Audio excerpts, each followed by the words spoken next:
I never buy dress watches. Just don't have a need for them.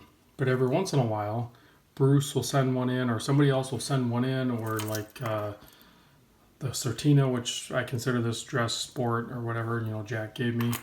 That one I actually could wear, and quite frankly, this one right here, I will be buying one of these in the future. Probably this exact variant, maybe even from Bruce. If he ends up selling this, Bruce, if you watch this, I'm putting dibs on this guy. Um, Big thanks to Bruce for sharing this because I don't think I would have ever checked this out. First of all, the only way I would have ran across the Miranom.com website is probably from Bruce's video, or occasionally I'll go down this rabbit hole of the Russian watches, and this seems like a really good source. Definitely, a reputable seller. But the problem that I've noticed with looking at that website and a lot of the other ones, the pictures don't do it justice. This is actually a very, very, very cool watch. And when you get it in hand in person, and you start seeing how dynamic it is, it's a pleaser, that's for sure. And it's light and dressy feeling, but all while maintaining a certain level of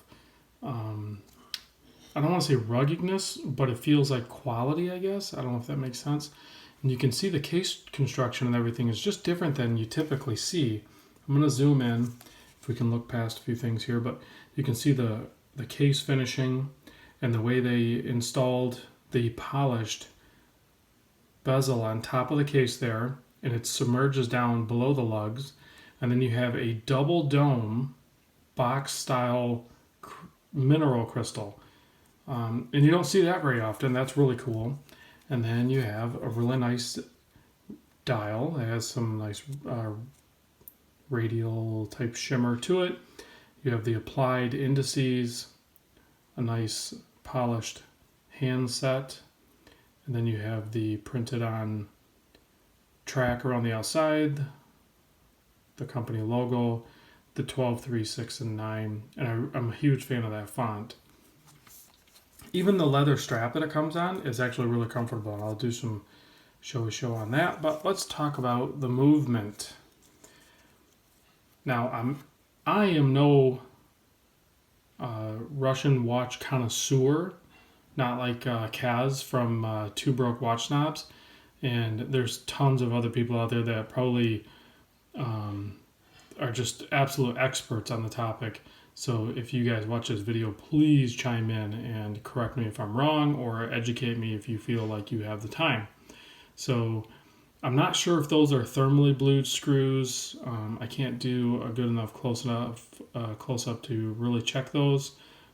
There are some variations in them, which could be a good thing as far as thermal bluing goes, because you will see variation.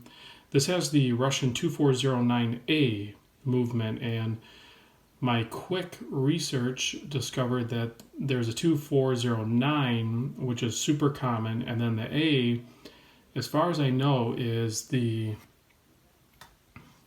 what I'm reading is, it's the chamfering on the outside there. See how that polished bit on the outside there? That's actually chamfered down, and I think they did that, or beveled, if you will. I'm pretty sure they did that so they could get it in thinner cases, which this case is. If you look at just the case, excluding the crystal, you are talking, even with the crystal, it's 10.7. So without the crystal, I mean, you're talking, probably 1.5 millimeter there just for the crystal alone. So you're talking a case width of probably like in the, 7, 8 millimeter realm. So it's super thin. Granted, you don't have the self-winding rotor on there. That takes up some space, but just a really fun, cool movement to look at. And you have obviously some printing around there on the case back. And then I want to show you, if you look, I'll show you where to look. If you look right here, this is going to be your part of the winding mechanism that's going to give you that click feel that makes it feel like the wind of a pocket watch. So as you wind it, and then you can see it snaps back and settles back in. And starts driving the mechanism. So very smooth operation, and definitely cool to look at and experience. It's all part of the mechanical watch experience, I think. So you have a nice signed buckle here and simple keepers, but the strap, I'm guessing, I mean, the whole watch, I'm pretty sure is listed at around 160, which is insane value for this thing. Like, I've, tried a bunch of Orient Bambinos, and quite frankly, I would take this watch. I think the size of it, it's like 39 millimeter or just under. And if you have like a 7-inch wrist or whatever, it's going to feel and wear like a dress watch should.